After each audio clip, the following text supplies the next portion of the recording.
अस्सलामुअलैकुम सत श्री अकाल। तुसी देख रहे हो पंजाबी प्रचार टीवी और मैं तुहाडे नाल इरफान समोर।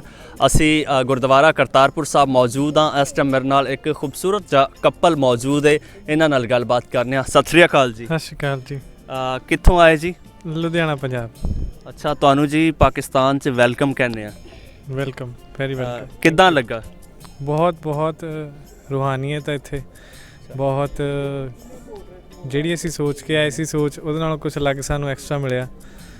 ਅੱਛਾ ਜੀ, ਐਕਸਪੈਕਟਡ ਮਿਲਿਆ ਤੇ ਜੋ ਅਸੀਂ ਪਿਆਰ ਸੋਚ ਕੇ ਆਏ ਸੀ ਉਹਦੇ ਨਾਲੋਂ ਬਹੁਤ ਬਹੁਤ ਵੱਧ ਕੇ ਮਿਲਿਆ ਤੇ ਇਹਦੇ ਲਈ ਬਹੁਤ ਬਹੁਤ ਧੰਨਵਾਦ ਤੁਹਾਡਾ, ਸ਼ੁਕਰੀਆ। ਅੱਛਾ, ਕੀ ਸੋਚ ਕੇ ਆਏ ਸੀ, ਕੀ ਪਲਾਨ ਸੀ ਤੇ ਫਿਰ ਅੱਗੇ ਕੀ ਮਿਲਿਆ? ਅਸੀਂ ਸੋਚ ਕੇ ਆਏ ਸੀ ਕਿ ਉੱਥੇ ਸਾਨੂੰ ਮਿਲਣਗੇ because I visited last time 2019 'ਚ ਮੈਂ ਵਿਜ਼ਿਟ ਕੀਤਾ ਸੀ ਇੱਥੇ। ਅੱਛਾ, ਤੇ ਉਦੋਂ ਵੀ ਕਾਫੀ ਕਰਾਊਡ ਸੀ, ਉਹਦੇ ਨਾਲੋਂ ਕਰਾਊਡ ਥੋੜ੍ਹਾ ਜਿਹਾ ਘੱਟ ਹੈ ਬਟ ਐਜ਼ ਕੰਪੇਅਰ ਟੂ ਜਿਹੜਾ ਪਿਆਰ ਹੈ ਉਹ ਉਹਦੇ ਨਾਲੋਂ ਵੀ ਵੱਧ ਮਿਲਿਆ ਇਸ ਵਾਰੀ। ਭਾਬੀ ਨੇ ਨਾ? ਨਹੀਂ, ਇਹ ਮੇਰੀ ਫਰੈਂਡ ਹੈ। अच्छा अच्छा, मैं गलत इंट्रोडक्शन करवाता, मैं अपने वर्ड्स वापस लेना। भैन जी की हाल चाल ने जी? बहुत वधिया जी, वधिया। अच्छा, ते किदां दा लगा? तुसी फर्स्ट टाइम आए हो या सेकंड टाइम? मेरा एक्चुअली फर्स्ट टाइम आ, बहुत दिल सी लास्ट टाइम भी बट फिर कोविड करके जो बंद हो गया सी फिर आना होया नहीं। इस बारी पूरा जोर लाया भी जाके आइए तो हुण बहुत ही वधिया लगे इत्थे आके मैनूं। ये जोर तुसी लाया या भाजी होरां ने लाया? नहीं, जोर मैं लाया क्योंकि ये तो आए हुए ने पहला ही, ਦੁਬਾਰਾ ਇਹਨਾਂ ਨੂੰ ਮੈਂ ਹੀ ਲੈ ਕੇ ਆਈ ਹਾਂ ਖਿੱਚ ਕੇ ਵੀ ਚਲੋ ਮੇਰੇ ਨਾਲ। ਅੱਛਾ, ਤੇ ਤੁਸੀਂ ਕੀ ਐਕਸਪੈਕਟ ਕਰ ਰਹੇ ਸੀ?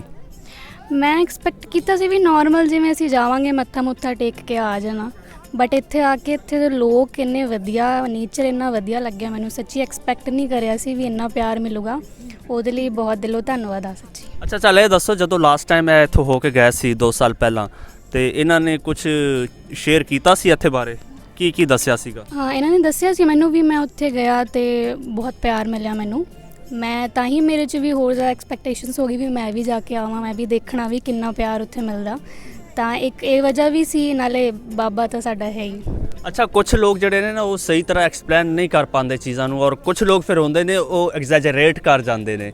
ਤੇ ਇਹਨਾਂ ਨੇ ਤੁਹਾਨੂੰ ਦੱਸਿਆ ਹੋਇਆ ਸੀ ਤੇ ਇੱਥੇ ਆ ਕੇ ਦੇਖਿਆ ਤੇ ਕੀ ਮਤਲਬ ਪਰਫੈਕਟ ਇਹਨਾਂ ਨੇ ਦੱਸਿਆ ਸੀ ਜਾਂ ਸਹੀ ਐਕਸਪਲੇਨ ਨਹੀਂ ਕਰ ਪਾਏ ਸਨ ਜਾਂ ਕੁਝ ਓਵਰ ਸਟੇਟ? ਜਿਹੜਾ ਇਹਨਾਂ ਨੇ ਦੱਸਿਆ ਸੀ ਉਸ ਤੋਂ ਵੀ ਵੱਧ ਕੇ ਮਿਲਿਆ ਪਿਆਰ ਮੈਨੂੰ। ਉਹ ਜਿਹੜਾ ਇਹਨਾਂ ਨੇ ਦੱਸਿਆ ਸੀ ਉਸ ਤੋਂ ਵੀ ਜ਼ਿਆਦਾ ਮੈਨੂੰ ਇੱਥੇ ਵਧੀਆ ਲੱਗਿਆ ਆ ਕੇ, ਤੇ ਉਹਦੇ ਲਈ ਮੈਂ ਬਹੁਤ ਥੈਂਕਫੁਲ ਹਾਂ। ਅੱਛਾ, ਉਹਦੇ 2 ਕਾਰਨ ਹੋ ਸਕਦੇ ਆ, ਜਾਂ ਤਾਂ ਇਕੱਲੇ ਸੀ ਇਹਨਾਂ ਨੂੰ ਉਹਨਾਂ ਪਿਆਰ ਮਿਲਿਆ ਨਹੀਂ ਸੀ, ਜਾਂ ਇਹ ਦੱਸ ਨਹੀਂ ਸਕੇ।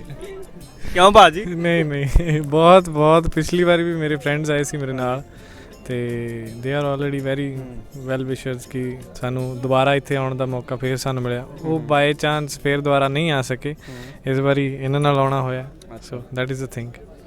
ਅੱਛਾ, ਤੇ ਭਾਜੀ ਇਹ ਦੱਸੋ ਕਿ ਇੱਥੇ ਤੁਸੀਂ ਆਏ ਔਰ ਇੱਥੇ ਲੋਕਾਂ ਨਾਲ ਮਿਲੇ ਜੁਲੇ, ਔਰ ਇਸ ਤੋਂ ਇਲਾਵਾ ਆਪਣਾ ਉਧਰ ਨਨਕਾਣਾ ਸਾਹਿਬ ਉਧਰ ਟਰਾਈ ਨਹੀਂ ਕੀਤਾ ਵੀਜ਼ਾ ਵਗੈਰਾ ਲਈ? ਉਹਦੇ ਲਈ ਅਪਲਾਈ ਕੀਤਾ ਸੀ, ਡਿਊ ਟੂ ਕੋਵਿਡ ਕੋਈ ਰਿਸਟ੍ਰਿਕਸ਼ਨਸ ਨੇ ਉੱਥੇ। ਉਹ ਕਹਿੰਦੇ ਜੀ ਅਸੀਂ ਫਿਲਹਾਲ ਦੋਨਾਂ ਦੇਸ਼ਾਂ ਦੇ ਜਿਹੜੇ ਸਾਂਝ ਨੇ ਜਾਂ ਦੋਨਾਂ ਦੇਸ਼ਾਂ ਦੇ ਜਿਹੜੇ ਰਿਸ਼ਤੇ ਨੇ ਉੱਥੇ ਸੰਬੰਧ ਥੋੜ੍ਹੇ ਠੀਕ ਨਹੀਂ ਚੱਲਦੇ, ਉਹਦੇ ਕਰਕੇ ਸਾਨੂੰ ਥੋੜ੍ਹਾ ਟਾਈਮ ਦਿੱਤਾ ਗਿਆ ਕਿ ਥੋੜ੍ਹਾ ਟਾਈਮ ਤੱਕ ਤੁਹਾਡੀ ਫਾਈਲ ਪ੍ਰੋਸੈਸ ਹੋਏਗੀ। ਬਟ ਮੈਂ ਐਕਸਪੈਕਟ ਕਰਦਾ ਵੀ ਦਸੰਬਰ ਜਾਂ ਜਨਵਰੀ ਤੱਕ ਮੈਂ ਉੱਥੇ ਵੀ ਵਿਜ਼ਿਟ ਕਰਾਂ। ਅੱਛਾ ਜੀ, ਹਾਂਜੀ, ਚਲੋ ਠੀਕ ਹੈ, ਤੁਸੀਂ ਆਓ ਤੇ ਫਿਰ ਅਸੀਂ ਤੁਹਾਨੂੰ ਉੱਥੇ ਵਿਜ਼ਿਟ ਵੀ ਕਰਵਾਵਾਂਗੇ, ਪੂਰਾ ਪੰਜਾਬ ਵਿਜ਼ਿਟ ਕਰਵਾਵਾਂਗੇ, ਲਾਹੌਰ ਕਰਾਵਾਂਗੇ। ਤੇ ਆਪ ਜੀ ਕਰਦੇ ਕੀ?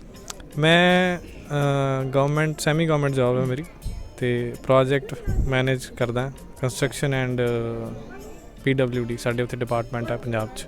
ਸੇਮ ਫੀਲਡ ਆ? ਹਾਂ, ਥੋੜ੍ਹੀ ਜਿਹੀ ਅਲੱਗ ਆ ਮੇਰੀ। ਐਕਚੁਅਲੀ CHA ਫੀਲਡ 'ਚ ਜੋਬ ਆ, ਇੰਪੋਰਟ ਐਗਜ਼ੀਕਿਊਟਿਵ ਐਜ਼ ਆ। ਮੈਂ ਦਿੱਲੀ ਜੋਬ ਕਰਦੀ ਹਾਂ ਐਕਚੁਅਲੀ, ਇਹ ਲੁਧਿਆਣੇ ਕਰਦੇ ਨੇ। ਅੱਛਾ, ਹਾਂਜੀ, ਮੈਂ ਦਿੱਲੀ ਤੋਂ ਹੀ ਹਾਂ। ਕਿੰਨਾ ਕੁ ਡਿਸਟੈਂਸ ਹੈ ਦਿੱਲੀ ਤੇ ਲੁਧਿਆਣਾ? ਆਲਮੋਸਟ 7 ਆਵਰਸ ਲੱਗੇ ਮੈਨੂੰ ਕੱਲ੍ਹ ਆਉਣ ਨੂੰ।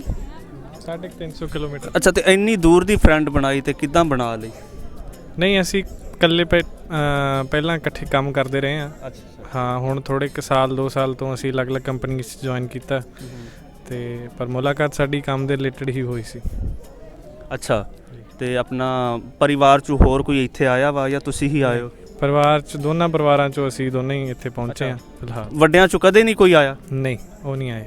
ਅੱਛਾ, ਤੇ ਕੀ ਵਜ੍ਹਾ ਬਣੀ ਹੈ? ਅਕਸਰ ਇੱਥੇ ਮੈਂ ਦੇਖਣਾ ਕਿ ਜਿਹੜੇ ਵੱਡੇ ਵਡੇਰੇ ਹੁੰਦੇ ਨੇ ਉਹ ਬਹੁਤੇ ਨਜ਼ਰ ਆਉਂਦੇ ਆ, ਤੇ ਤੁਸੀਂ ਮੈਨੂੰ ਸ਼ਾਇਦ ਯੰਗੈਸਟ ਤੁਸੀਂ ਕਹਿ ਲਓ, ਮੈਂ 2-4 ਦਿਨਾਂ ਦਾ ਆ ਰਿਹਾ ਤੇ ਇੱਕ ਯੰਗੈਸਟ ਪਰਸਨ ਕਹਿ ਲਓ ਕਿ ਜਿਹੜਾ ਮੈਨੂੰ ਨਜ਼ਰ ਆਇਆ ਵਾ ਹੁਣ ਤੱਕ, ਇਹਦਾ ਕੀ ਕਾਰਨ ਆ?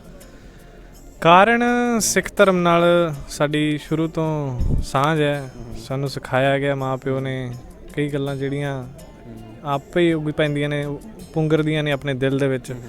ਉਹਦਾ ਮੈਂ ਸ਼ਾਇਦ ਲਫ਼ਜ਼ਾਂ ਨਾਲ ਬਿਆਨ ਨਹੀਂ ਕਰ ਪਾਊਂਗਾ, ਬਟ ਪਰਮਾਤਮਾ ਦੀ ਇਹ ਮਿਹਰ ਹੈ, ਉਹ ਬੁੱਧੀ ਉਹਨੇ ਬਖਸ਼ਣੀ ਹੈ ਜੀ। ਇੱਥੇ ਲੈਣ ਵਾਸਤੇ, ਜਾਣ ਵਾਸਤੇ, ਆਉਣ ਵਾਸਤੇ ਵੀ ਉਹਨੇ ਭੇਜਿਆ, ਉਹਨੇ ਬੁਲਾਇਆ, ਅਸੀਂ ਤਾਂ ਆਏ ਹਾਂ। ਅੱਛਾ ਭੈਣ ਜੀ, ਅਕਸਰ ਹੁੰਦਾ ਕਿ ਜਿਹੜੇ ਵੱਡੇ ਹੁੰਦੇ ਨੇ ਉਹ ਇਨਕਰੇਜ ਕਰਦੇ ਨੇ ਬੱਚਿਆਂ ਨੂੰ ਸਪੈਸ਼ਲੀ ਰਿਲੀਜੀਅਸ ਪਲੇਸਿਸ ਤੇ ਜਾਣ ਲਈ, ਲੇਕਿਨ ਤੁਹਾਡੇ ਵੱਡੇ ਨਹੀਂ ਆਏ, ਤੁਸੀਂ ਆ ਗਏ। ਤੁਹਾਡੇ ਨਜ਼ਦੀਕ ਕੀ ਕਾਰਨ ਹੈ? ਕਾਰਨ ਤਾਂ ਮੈਨੂੰ ਇਹ ਤਾਂ ਹੁਣ ਕਰਤਾਰਪੁਰ ਕੋਰੀਡੋਰ ਓਪਨ ਹੋ ਗਿਆ, ਬਟ ਮੈਨੂੰ ਸ਼ੁਰੂ ਤੋਂ ਹੀ, ਪਹਿਲਾਂ ਤੋਂ ਹੀ ਮਤਲਬ ਕਾਫੀ ਲਗਾਵ ਆ ਪਾਕਿਸਤਾਨ ਤੋਂ। ਮੈਂ ਸ਼ੁਰੂ ਤੋਂ ਹੀ ਚਾਹੁੰਦੀ ਸੀ ਮੈਂ ਵਿਜ਼ਿਟ ਕਰਾਂ, ਅਤੇ ਇਹ ਜਦੋਂ ਓਪਨ ਹੋਇਆ ਫਿਰ ਮੇਰਾ ਹੋਰ ਹੋਇਆ ਵੀ ਮੈਂ ਜਾ ਕੇ ਇੱਕ ਵਾਰੀ ਵਿਜ਼ਿਟ ਕਰਕੇ ਆਵਾਂ। ਅਤੇ ਜੇ ਕਦੇ ਲੱਗਿਆ ਵੀ ਹਾਂ ਵੀਜ਼ਾ ਵੂਜ਼ਾ, ਤਾਂ ਫਿਰ ਹੋਰ ਵੀ ਮੈਂ ਚਾਹਾਂਗੀ ਮੈਂ ਵਿਜ਼ਿਟ ਕਰਾਂ ਪਾਕਿਸਤਾਨ ਪੂਰਾ। ਅੱਛਾ, ਲੋਕੀ ਇੱਥੇ ਬੜੇ ਤੁਹਾਡੇ ਨਾਲ ਸੈਲਫੀਆਂ ਬਣਾ ਰਹੇ ਸੀ, ਹੁਣ ਤੱਕ ਕਿੰਨੀਆਂ ਕੁ ਬਣਾ ਚੁੱਕੇ ਹੋ? ਗਿਣੀਆਂ ਨਹੀਂ ਸੀ ਅਸੀਂ, ਜੋ ਕਹਿੰਦਾ ਜੀ ਅਸੀਂ ਹਾਜ਼ਰ ਹਾਂ। ਤੁਸੀਂ ਯਕੀਨਨ ਗਿਣੀਆਂ ਹੋਣਗੀਆਂ। ਹਾਂ, ਮੈਂ ਗਿਣੀਆਂ ਵੀ ਅਤੇ ਮੈਂ ਖੁਦ ਵੀ ਕੈਪਚਰ ਕਰੀਆਂ। ਤੁਸੀਂ ਕਿੰਨੀਆਂ ਕੁ ਕਰੀਆਂ? ਆਲਮੋਸਟ 50 ਹੋ ਗਈਆਂ ਹੋਣੀਆਂ। ਅੱਛਾ, ਮੈਂ ਦੇਖ ਰਿਹਾ ਸੀ ਇੱਥੇ ਕੁਝ ਪਾਕਿਸਤਾਨੀ ਕੁੜੀਆਂ ਤੁਹਾਡੇ ਹਾਣ ਦੀਆਂ ਤੁਹਾਡੇ ਨਾਲ ਖਲੋਤੀਆਂ ਸੀ, ਕੀ ਗੱਲਾਂ ਬਾਤਾਂ ਹੋ ਰਹੀਆਂ ਸੀ? ਉਹ ਪੁੱਛਦੇ ਸੀ ਵੀ ਤੁਹਾਨੂੰ ਆ ਕੇ ਮਤਲਬ ਕਿਵੇਂ ਲੱਗਿਆ। ਅਸੀਂ ਵੀ ਅੱਜ ਸਵੇਰੇ ਵੀ ਮੂਡ ਬਣਾਇਆ ਵੀ ਅਸੀਂ ਆਉਣਾ ਇੱਥੇ, ਵੀ ਤੁਹਾਨੂੰ ਕਿਵੇਂ ਲੱਗਿਆ ਇੱਥੇ ਵਿਜ਼ਿਟ ਕਰਕੇ, ਇੱਥੇ ਦੇ ਲੋਕ। ਉਹ ਸਾਨੂੰ ਪੁੱਛਦੇ ਸੀ ਵੀ ਕਿਵੇਂ ਪਿਆਰ ਮਿਲਿਆ ਤੁਹਾਨੂੰ, ਵੀ ਅਸੀਂ ਦੱਸਿਆ ਉਹਨੂੰ ਵੀ ਹਾਂ ਵੀ ਸਾਨੂੰ ਇੰਨਾ ਪਿਆਰ ਮਿਲਿਆ, ਵੀ ਵਧੀਆ ਲੱਗਿਆ ਇੱਥੇ ਆ ਕੇ। ਅੱਛਾ ਭਾਜੀ, ਬਹੁਤੇ ਯੰਗਸਟਰਸ ਜਿਸ ਤਰ੍ਹਾਂ ਪਹਿਲਾਂ ਗੱਲ ਹੋ ਰਹੀ ਸੀ ਇੱਥੇ ਨਹੀਂ ਆਉਂਦੇ, ਉਹਨਾਂ ਨੂੰ ਕੋਈ ਪਿਆਰਾ ਜਿਹਾ ਮੈਸੇਜ ਦੇਣਾ ਚਾਹੋਗੇ? ਜਿਹੜੇ ਮੇਰੇ ਪੰਜਾਬ ਵਾਲੇ, ਲੁਧਿਆਣੇ ਵਾਲੇ ਜਾਂ ਇੰਡੀਆ ਵਾਲੇ ਜਿਹੜੇ ਵੀ ਮੇਰੇ ਵੀਰ ਭੈਣ ਭਰਾ ਜੋ ਵੀ ਨੇ, ਦਿੱਲੀ ਦੇ ਵੀ, ਇੰਡੀਆ ਵਾਲੇ ਵੀ, ਦਿੱਲੀ ਦੇ ਵੀ, ਪੰਜਾਬ ਦੇ ਵੀ, ਹਿਮਾਚਲ ਦੇ ਵੀ, ਜਿੱਥੋਂ ਦੇ ਵੀ ਨੇ, ਚੰਡੀਗੜ੍ਹ ਦੇ ਵੀ, ਜ਼ਰੂਰ ਇੱਕ ਵਾਰੀ ਵਿਜ਼ਿਟ ਕਰੋ। ਅੱਛੀ ਜਗ੍ਹਾ ਹੈ, ਧਾਰਮਿਕ ਜਗ੍ਹਾ ਹੈ, ਸ਼ਾਇਦ ਸਾਡਾ ਜਿਵੇਂ ਦਿਲ ਲੱਗਿਆ ਇੱਥੇ ਆ ਕੇ ਤੁਹਾਡਾ ਵੀ ਲੱਗੇ। ਭੈਣੇ, ਦਿੱਲੀ ਨੂੰ ਅਸੀਂ ਰਹਿਣ ਨਹੀਂ ਦਿੰਦੇ, ਦਿੱਲੀ ਦਾ ਮੈਸੇਜ ਤੁਸੀਂ ਖੁਦ ਪਹੁੰਚਾ ਦਿਓ। ਦਿੱਲੀ ਵਾਲਿਆਂ ਨੂੰ ਮੈਂ ਇਹੀ ਕਹਿਣਾ ਚਾਹੁੰਦੀ ਹਾਂ ਵੀ ਜਿਵੇਂ ਮੈਂ ਆਈ ਹਾਂ, ਤੁਸੀਂ ਵੀ ਕਰੋ ਟਰਾਈ, ਅਤੇ ਜੇ ਤੁਹਾਡਾ ਦਿਲ ਹੋਊਗਾ, ਬਾਬਾ ਜੀ ਦੀ ਮਿਹਰ ਹੋਊਗੀ ਤਾਂ ਜ਼ਰੂਰ ਆਉਣਾ ਹੋਗਾ, ਅਤੇ ਇੱਕ ਵਾਰੀ ਜ਼ਰੂਰ ਵਿਜ਼ਿਟ ਕਰੋ। ਅੱਛਾ ਬਾਜੀ, ਇੱਕ ਇੰਪੋਰਟੈਂਟ ਚੀਜ਼ ਹੈ, ਤੁਸੀਂ ਦਿੱਲੀ ਤੋਂ ਤੇ ਯਾਦ ਆ ਗਈ, ਇੱਕ ਬੰਦੇ ਨੇ ਮੇਰੇ ਨਾਲ ਫੇਸਬੁੱਕ ਤੇ ਕੰਟੈਕਟ ਕੀਤਾ ਸੀ, ਕਹਿੰਦਾ ਸੀ ਮੈਂ ਪਾਕਿਸਤਾਨ ਆਉਣਾ ਚਾਹੁੰਦਾ, ਵੀਜ਼ਾ ਲੈ ਕੇ ਆਉਣਾ ਚਾਹੁੰਦਾ, ਮੈਂ ਕੋਈ 8 ਸਾਲ ਤੋਂ ਕੋਸ਼ਿਸ਼ ਕਰ ਰਿਹਾ ਵਾਂ, ਲੇਕਿਨ ਮੈਨੂੰ ਕੋਈ ਪ੍ਰੋਪਰ ਗਾਈਡੈਂਸ ਨਹੀਂ ਹੈ, ਕੋਈ ਗਾਈਡਲਾਈਨ ਨਹੀਂ ਹੈ, ਤੇ ਤੁਸੀਂ ਜ਼ਰਾ ਸਾਡੇ ਕੈਮਰੇ ਦੇ ਰਾਹੀਂ ਉਹਨਾਂ ਨੂੰ ਦੱਸ ਦਿਓ ਕਿ ਉਹ ਕਿਸ ਤਰ੍ਹਾਂ ਆ ਸਕਦੇ ਨੇ।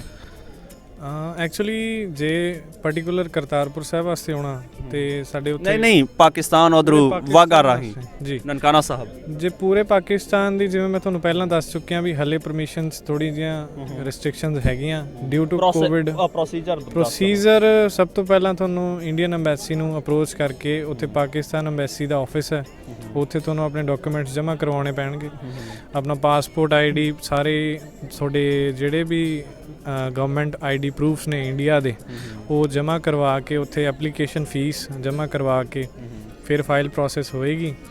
ਉਸ ਤੋਂ ਬਾਅਦ ਉਹ ਪਾਸਪੋਰਟ ਤੇ ਉਹ ਫਾਈਲ ਪਾਕਿਸਤਾਨ ਐਮਬੈਸੀ 'ਚ ਜਾਂਦੀ ਹੈ, ਉਹ ਅਪਰੂਵ ਕਰਦੇ ਆ, ਫਿਰ ਵੈਰੀਫਿਕੇਸ਼ਨ ਹੁੰਦੀ ਹੈ, ਪੁਲਿਸ ਵੈਰੀਫਿਕੇਸ਼ਨ ਤੋਂ ਬਾਅਦ ਫਿਰ ਜਿਹੜਾ ਵੀਜ਼ਾ ਤੇ ਉਹਦੇ ਤੇ ਪੇਸਟਿੰਗ ਹੁੰਦੀ ਹੈ ਪਾਸਪੋਰਟ ਤੇ, then you should come in to the Pakistan. ਵੀ ਇਹ ਪ੍ਰੋਸੀਜਰ ਹੈ। ਜੇ ਬਾਈ ਚਾਂਸ, ਕਿਉਂਕਿ ਮੈਂ ਬੀਤੇ ਦਿਨੀ ਇਹਨਾਂ ਚੀਜ਼ਾਂ 'ਚ ਨਹੀਂ ਵਿਚਰਦਾ ਤੇ ਸ਼ਾਇਦ ਮੈਂ ਕੋਈ ਚੀਜ਼ ਭੁੱਲਦਾ ਹੋਊਂਗਾ, ਬਟ ਤੁਸੀਂ ਲੇਟੈਸਟ ਇਨਫੋਰਮੇਸ਼ਨ ਜਿਹੜੀ ਆ ਉਹ ਇਹਨਾਂ ਦੀ ਇੰਡੀਅਨ ਐਮਬੈਸੀ ਤੋਂ ਲੈ ਸਕਦੇ ਹੋ। ਚਲੋ ਜੀ, ਉਮੀਦ ਹੈ ਮੇਰੇ ਉਹ ਇਸ ਦਿੱਲੀ ਵਾਲੇ ਭਰਾ ਤਰ੍ਹਾਂ ਔਰ ਬਹੁਤ ਸਾਰੇ ਲੋਕ ਹੋਣਗੇ ਜਿਨ੍ਹਾਂ ਦਾ ਕਨਫਿਊਜ਼ਨ ਹੋਏਗਾ, ਤੇ ਇੱਕ ਪ੍ਰੋਸੀਜਰ ਇਹਨਾਂ ਨੇ ਦੱਸ ਦਿੱਤਾ। ਮਜ਼ੀਦ ਐਮਬੈਸੀ ਨਾਲ ਜਾ ਕੇ ਕੰਟੈਕਟ ਕਰਕੇ ਮਜ਼ੀਦ ਜਿਹੜਾ ਡਿਟੇਲਡ ਇਨਫੋਰਮੇਸ਼ਨ ਲੈ ਸਕਦੇ ਨੇ। ਮੇਰੇ ਨਾਲ ਭਾਜੀ ਔਰ ਉਹਨਾਂ ਦੀ ਫਰੈਂਡ ਜੀ ਮੌਜੂਦ ਸੀ, ਇਹਨਾਂ ਨਾਲ ਗੱਲਬਾਤ ਕਰ ਰਹੇ ਸਾਂ। ਇਹਨਾਂ ਨੇ ਆਪਣੇ ਵਿਚਾਰ ਪਾਕਿਸਤਾਨ ਯਾਤਰਾ ਬਾਰੇ ਸਾਂਝੇ ਕੀਤੇ। ਉਮੀਦ ਹੈ ਤੁਹਾਨੂੰ ਇਹ ਸਾਰੀ ਗੱਲਬਾਤ ਪਸੰਦ ਆਈ ਹੋਏਗੀ। ਸਾਨੂੰ ਤਿੰਨਾਂ ਨੂੰ ਇਜਾਜ਼ਤ ਦਿਓ। ਰੱਬ ਰਾਖਾ।